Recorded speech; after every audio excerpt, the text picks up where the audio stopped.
one of the second last exercise I'm going to be doing will be the dip.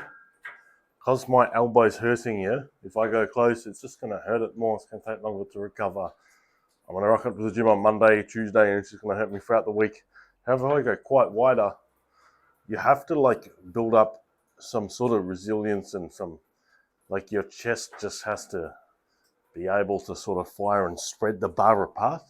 Because I've been doing that for a long time, earned me the right to do a wider chin up, which protects my elbow joints and hopefully puts a lot more load in the lats and the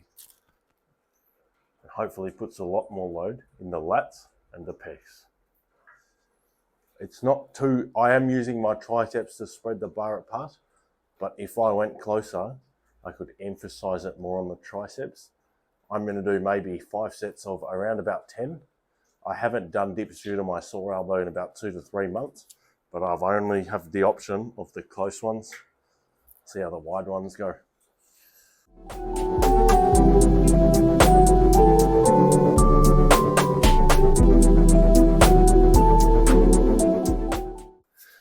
Oh, good number. Fuck, that's a good pump. This is my own assumption, not a scientific fact. But after doing that cambered bar, the pump I'm getting from that is greater than the usual pump I get from just doing a whole bunch of straight bar and dips. It actually feels fuller and yeah, feeling stronger.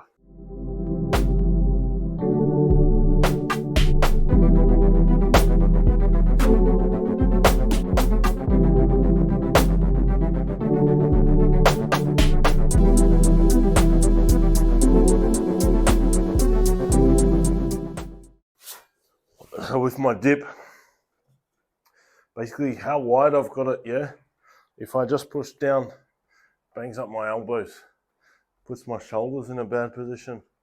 I like to lean slightly forward, control on the way down, and that's half of the fighting on the way down. But when I push, I'm not pushing straight down, I'm pushing out. I feel like it opens up my chest muscles. It gives me a like sort of that, I reckon it helps with that V-taper look. The amount of like blood that's running through my upper chest and stuff right now is like pretty evident of that. It's one of the best mass builders I've used for my upper body. It also requires a lot of back stabilization. I've seen a lot of people sort of hurt their shoulders. Basically, when you're hurting your shoulders on a dip, you're going too heavy or you're in bad posture. Pretty much any push movement, yeah? Shoulder blades down and back.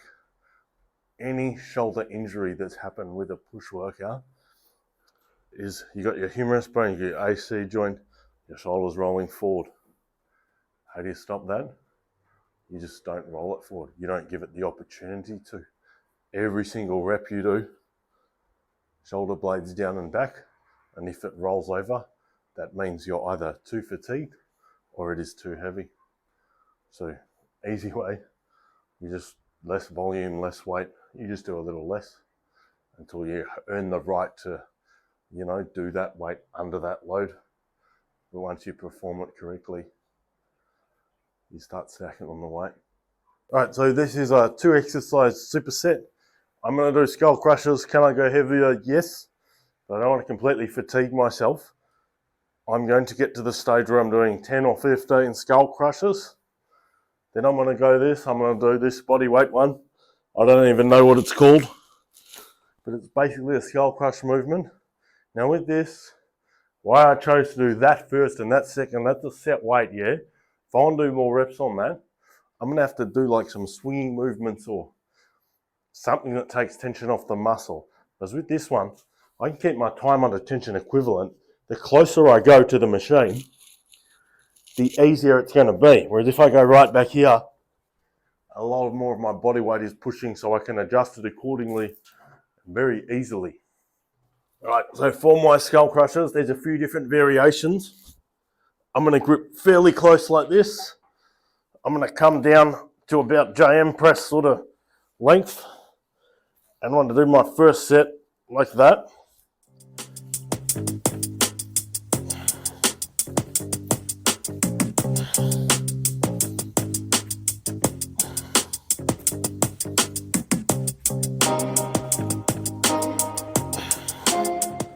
Doing that JM press. Great for bench pressing. Better if you go a little heavier. I'm going to probably stretch it a little bit more. I haven't trained triceps with an easy curl bar, so my skills are a little rusty. But yes, JM press is a great exercise, but you must add load. It's more of a strength one than really sort of stretching out your muscle and getting a mad pump. This workout, I'm more worried about getting a mad pump. I'm going to grab this one about 2 fingers on, 2 fingers off the kneel. It's just about experimenting, figuring out what your body likes, what doesn't make your shoulders click.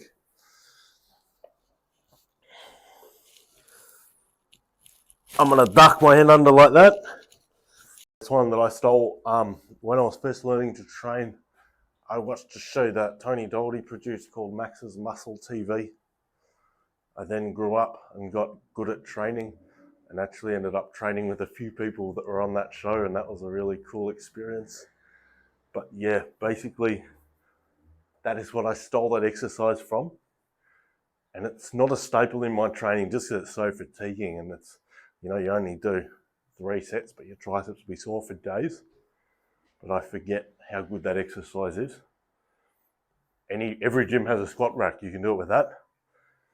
If there's only 1 or 2 squat racks and someone wants to squat or bench press, they might get a bit cranky at you, but you can do a high volume 3 sets and get the fuck out of there and let them squat.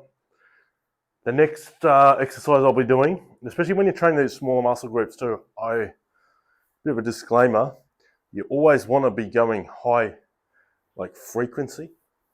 With your heavy bench press and stuff like that, or heavy squatting, you might need 5 minutes, you might need 7, 8 minutes to recover to do your next set because you're that fatigued. Training triceps for hypertrophy, one of the smaller muscle groups, it likes to be stimulated frequently with your, bench pressing, trying to get strength on that, doing heavy JM presses, heavy close grips. You might need a few minutes to recover from that. But when I'm just doing elbow extensions, not required, a minute max rest and then just hit it again. Those JM presses, I didn't like them that much. I'm going to now do something that I also saw on Muscle TV, where I just get the bar. I'm going to put my head right on here and I'm going to see if my elbows will allow, without pain, to extend the bar slightly past there. Also, I've always found with this one, I'm just rediscovering it now, if I press right out, my elbows get hurt. But if I press like that on an angle rather than straight out, backwards, I just can jam a lot more volume in, pain-free. Also with my last rep, I can get like a super stretch like that when I put the bar down. Straight to this one.